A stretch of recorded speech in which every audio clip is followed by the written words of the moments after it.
जय हिंद। देखिए, ethanol blending क्या होता है और इसके लिए फ्लेक्सी फ्यूल ही क्यों जरूरी है, इंजन में क्यों बदलाव किए जाते हैं, और इसके मद्देनजर भारत सरकार चीनी के निर्यात पर पूरी तरह बैन लगा दिया है, जबकि भारत के पास वर्तमान समय में 8 मिलियन टन चीनी गोदामों में रखा हुआ है, अर्थात भारत के पास चीनी की कोई कमी नहीं। तो पूरे चीजों को हम समझते हैं।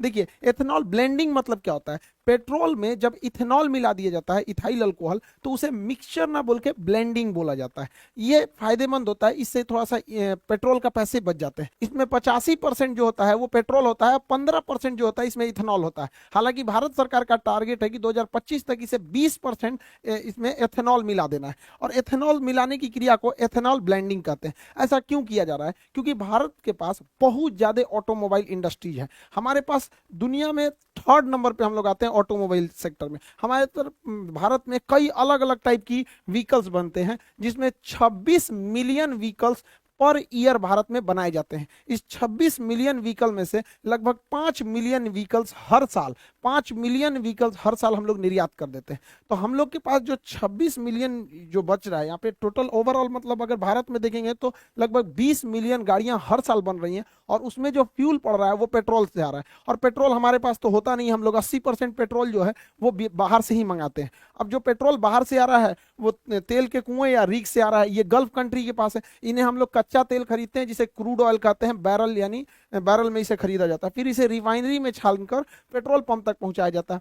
इससे क्या है कि हम लोगों का एक बहुत बड़ा पैसा विदेशियों के पास चला जाता है कच्चा तेल खरीदने में। आप अंदाजा नहीं लगा सकते हैं कि भारत सरकार प्रति साल कितना विदेशी लोगों को यानी गल्फ कंट्रियों को कच्चे तेल के बदले पैसा देती है।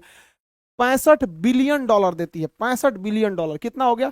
50 खरब 41 अरब 17 करोड़ 57 लाख 50 हजार रुपए प्रति साल भारत सरकार का पैसा जाता है। हम लोग टैक्स पेयर का पैसा विदेशियों के पास चला जाता है, जो केवल जमीन से निकाल के पेट्रोल दे देते हैं। अब सोचिए ना, जैसे हम लोग के यहाँ अगर कोई पानी खरीदता 60 रुपया लीटर, तो कितना अमीर हो जाते हैं हम लोग। तो इतना पैसा जाता है। सोचिए, अगर इस पैसे का हम 20% टारगेट रखे हैं कि इसमें पेट्रोल की जगह इथेनॉल मिला देंगे, तो इसका 20% कमी आएगी ना। सोच सकते हैं, निकालते रहिएगा इसका 20% कितना ज्यादा होता है। इसीलिए हम लोग एथेनॉल को कर रहे हैं, और एक बार एथेनॉल सक्सेस हो गया ना, तो 20% की जगह 30% करेंगे, 30% की जगह 50% कर देंगे, और धीरे धीरे करके 80% कर देंगे। तो 80% कर देंगे तो इन लोग को पैसा देने की जरूरत क्यों है? एथेनॉल हम लोग खुद ही बना सकते हैं, ये नहीं बना सकता है एथेनॉल। इन लोग को उतना टेक्नोलॉजी नहीं है। एथेनॉल जो होता है C2H5OH होता है एथेनॉल। इसे इथाइल अल्कोहल कहा जाता है। इसका IUPAC नाम एथेनॉल हो जाता है। शराब बनाने के काम में यही आता है। शराब में भी इथेनॉल ही मिलाया गया रहता है।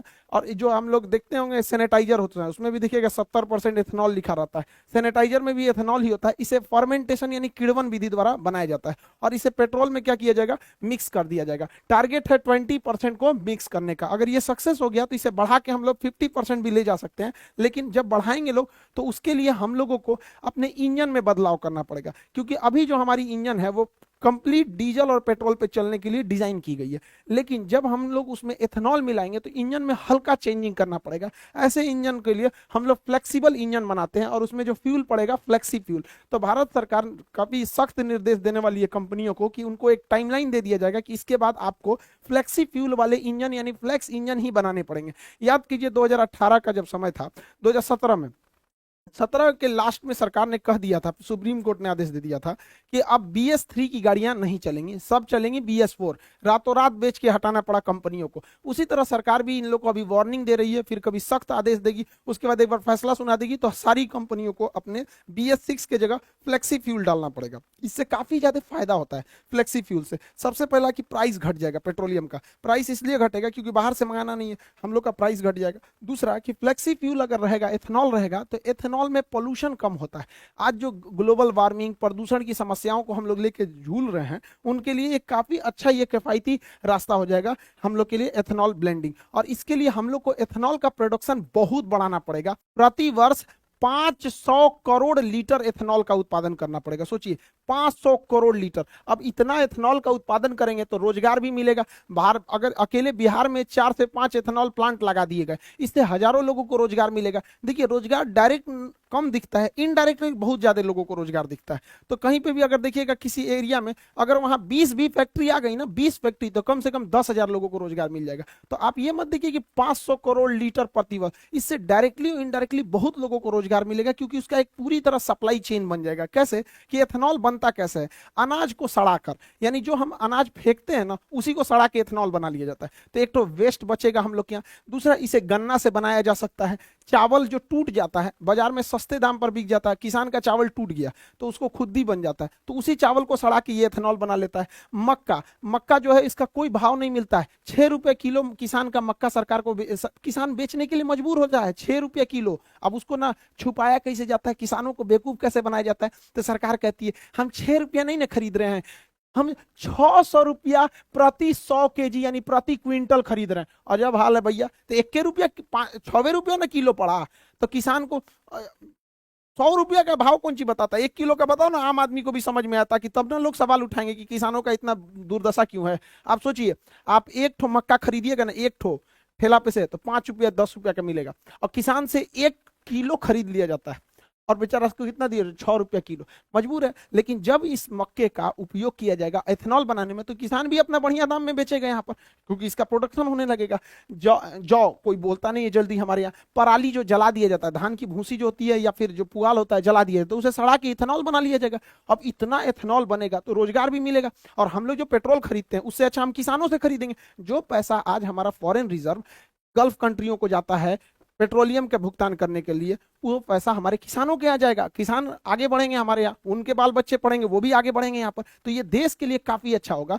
इसलिए भारत सरकार को इस पर बहुत ज्यादा मतलब प्राइम फोकस करके रखा हुआ है भारत सरकार। लेकिन एक बार जरा अपने दिमाग से सोचिए, ये चीज तो पूरी दुनिया में सक्सेस है और भारत में भी सक्सेस होगी, तो धीरे धीरे गन्ना शिफ्ट हो जाएगा किधर, एथेनॉल प्लांट में, और जैसे गन्ना ज्यादा एथेनॉल प्लांट में शिफ्ट होगा, चीनी का प्रोडक्शन घटेगा, उसका प्राइस बढ़ जाएगा। तो भारत सरकार को एथेनॉल और चीनी दोनों को बैलेंस करके रखना है। इसलिए भारत सरकार ने चीनी के निर्यात पर बैन लगा दिया, कहा कि हम चीनी बेचेंगे ही नहीं, क्योंकि फिलहाल जो चीनी है उसी को हम लोग स्टॉक करके रखेंगे, ताकि हम जो आने वाले सीजन में जो गन्ना निकलेगा उसमें ज्यादातर गन्ने को एथेनॉल प्लांट में भेजा जाएगा। अब उस ज्यादातर को भेज देंगे, चीनी के लिए नहीं बचेगा। भारत में महामारी हो, पूरा भयानक, कम महंगाई है भारत में, चीनियों महंगा हो जाएगा यहाँ पर, इसलिए इस पर निर्यात पर रोक लगाया गया। हालांकि भारत में चीनी का प्रोडक्शन बहुत ज्यादा है, चीनी का प्रोडक्शन 35 मिलियन टन है हम लोग के पास चीनी का प्रोडक्शन। हालांकि इसका उत्पादन जो है वो 27 मिलियन टन है, यानी 8 मिलियन टन एक्स्ट्रा हमारे पास है। 35 मिलियन टन उत्पादन है, 27 मिलियन टन चीनी का उपभोग है। चीनी का डेली रेगुलर बेसिस पे उपभोग होता है हम लोग के यहाँ, चाय में होता है, बिस्किट में होता है, तरह तरह की कैंडी मिठाइयाँ छोटे बच्चों के लिए खाने के लिए आता है, लेमचूस उमचूस, यहाँ पर मिठाई देखिएगा, जलेबी, रसगुल्ला, जितना सब चीज में चीनी पड़ता है हमारे यहाँ चीनी। और जो पैकेट वाली सामानें बिकते हैं, कभी मंच तुका दुकाई, किट कैट उट कैट, ये सब छोटका लड़का ज्यादा जानता होगा, सब हम लोग को कौन सी पता है सब, मतलब वो सबको। तो यहाँ पे जो है ना, ये इस सब में चीनी पड़ता है, तो चीनी का हमारे यहाँ डिमांड बहुत ज्यादा है, 27 मिलियन टन प्रतिवर्ष डिमांड है।